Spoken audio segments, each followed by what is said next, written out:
Assalamualaikum warahmatullahi wabarakatuh. Perkenalkan, nama saya Ibnu Jaro Yusuf dengan NIM C24023166. Di sini saya akan mempresentasikan hasil kajian analisis kami dengan judul analisis pertumbuhan, reproduksi dan makanan ikan tongkol Eutinus affinis yang ditemukan oleh kantor 1849 yang ditangkap di Selat Makassar. Selamat menyaksikan.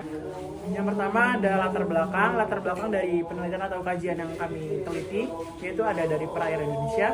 Perairan Indonesia terdapat 1/4 dari bagian negara Indonesia. Kemudian ada dari Selat Makassar. Selat Makassar sendiri merupakan selat yang terletak pada WPP 713 yang terletak di antara Pulau Sulawesi dan Pulau Sumatera. WPP 713 terdapat pada Laut Jawa Selatan dan Laut Sulawesi. Kemudian ada biologi perikanan dari mata kuliah ini sendiri. Biologi perikanan terbagi menjadi 2 cabang, yaitu natural history dan dinamika populasi. Yang akan kita pelajari yaitu tentang natural history, tentang pertumbuhan, reproduksi, serta makanan ikan. Kemudian ada latar belakang dari ikan tongkol itu sendiri. Ikan tongkol memiliki nama ilmiah Eutinus affinis yang ditemukan oleh Cantor 1849. Seperti yang kita tahu, ikan tongkol merupakan ikan yang memiliki nilai ekonomis yang sangat tinggi. Kemudian ada tujuan dan manfaat. Tujuan dari penelitian atau kajian yang kami buat adalah untuk meneliti atau menganalisis ikan tongkol Eutinus affinis ini di Selat Makassar dari terkait pertumbuhan, reproduksi, serta makanan. Kemudian kita akan lanjut ke bagian metode. Yang pertama ada waktu dan tempat. Pada analisis laboratorium dimulai pada tanggal 31 Agustus 2024 dan diakhiri dengan analisis makanan ikan pada tanggal 16 November 2024. Untuk alat dan bahan bisa dilihat dan ditampilkan pada PPT. Kemudian lanjut kepada metode praktikum laboratorium. Yang pertama ada pertumbuhan. Seperti biasa kita menyiapkan alat dan bahan. Kemudian kita menyiapkan 3 buah ikan tongkol utuh yang kemudian akan dibelah atau dibedah menggunakan alat bedah dan dikeluarkan gonat lambung serta ususnya, dan kemudian lambung, gonat, dan usus itu diawetkan. Kemudian ada metode reproduksi, itu juga seperti biasa kita menyiapkan alat dan bahan, terus menyiapkan gonat yang telah diformalin atau diawetkan. Kemudian gonat tersebut dikeluarkan isinya beserta telurnya dan dianalisis menggunakan 3 metode, gravimetrik, volumetrik, serta gabungan, dan dianalisis menggunakan mikroskop dengan metode penyapuan atau sapuan. Kemudian ada metode makanan ikan, seperti biasa menyiapkan alat dan bahan dan menyiapkan sampel usus serta lambung, dan kemudian dianalisis menggunakan mikroskop dengan metode 5 lapang pandang. Kemudian kita lanjut ke bagian hasil dan pembahasan.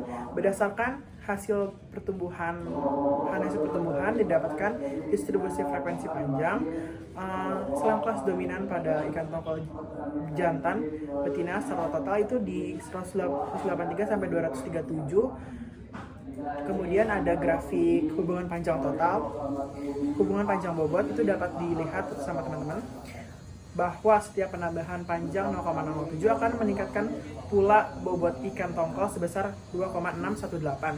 Kemudian pada grafik faktor kondisi dapat kita simpulkan bahwa kondisi yang sangat bagus pada ikan tongkol di Selat Makassar itu terjadi pada bulan Mei. Kemudian pada analisis reproduksi dapat kita simpulkan pada hubungan tingkat kematangan gonat pada grafik tersebut.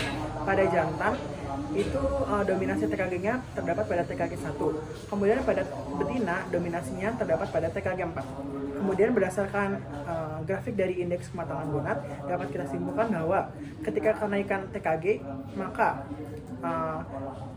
ketika TKG naik dari 1, 2, dan 3, dan 4 dapat disimpulkan bahwa IKG juga akan naik. Dapat dilihat oleh teman-teman bahwa ketika IKG-nya 1 itu kecil, IKG-nya kalau misalkan IKG-nya 4 itu maka akan semakin besar. Kemudian ada fekunditas, dapat dilihat fekunditas grafik menunjukkan hasil yang sangat baik. Kemudian pada diameter telur dapat dilihat bahwa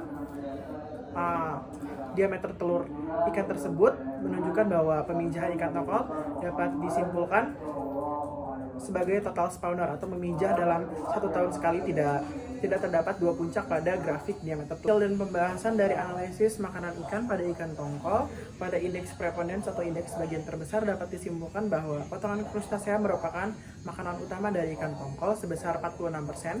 Kemudian ada cumi-cumi dan potongan ikan itu termasuk makanan pelengkap dari ikan tongkol ini. Kemudian yang lainnya dari ada tulang ikan dan krustasea itu merupakan makanan tambahan untuk ikan tongkol.